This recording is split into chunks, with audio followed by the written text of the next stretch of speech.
What's up again mga kapadyak? Ngayong araw nga pala nito ay tayo magluluto nga pala ng saging. Kaya dali-dali na namin hinugasan galing sa Pasig River. Hindi pagkatapos namin mahugasan ay dali-dali na namin pinaghiwalay-hiwalay at basta alam nyo na yun.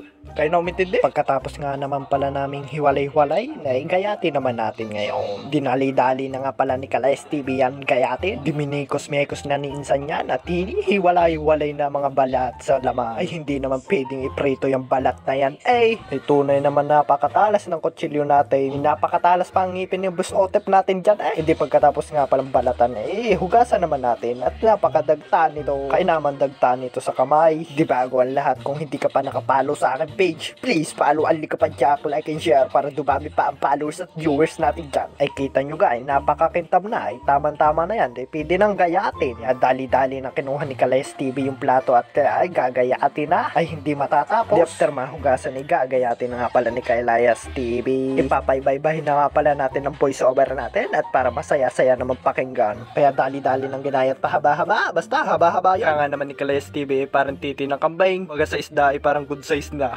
Hindi, joke lang. Ay, ako'y nagbibiro lamang. Pinatatawa ko lang kayo. Kaya dali-dali na kumuha si Boss Otep ng kawali at nagpainit. Hindi dali-dali na pinainit ang mantika sa kawali. Hindi after 2,000 years, hindi ilagay nating lulutuin. Parang luto na sa McDo. Hindi baka naman. Hindi after 2,000 years, hindi hintayin lang natin maluto. All goods na to. Kung nakaabot ka dito sa video ito, ay like and share naman. Huwag naman ninyo kakalimutan ng aking YouTube channel. Please subscribe to Topper Escaris at Anli Kapadyak. Kaya please follow ang Likapadyak, like and share para dumami pa ang followers, viewers natin dyan. Pindutin nyo na ang follow button para dumami pa ang followers natin dyan. Simple-simple. Hindi na isa lang. Hindi tamang tikim muna si Kalayas TV dyan. Papahuli pa ka dyan si Kapadyak. Ay tamang sundot muna.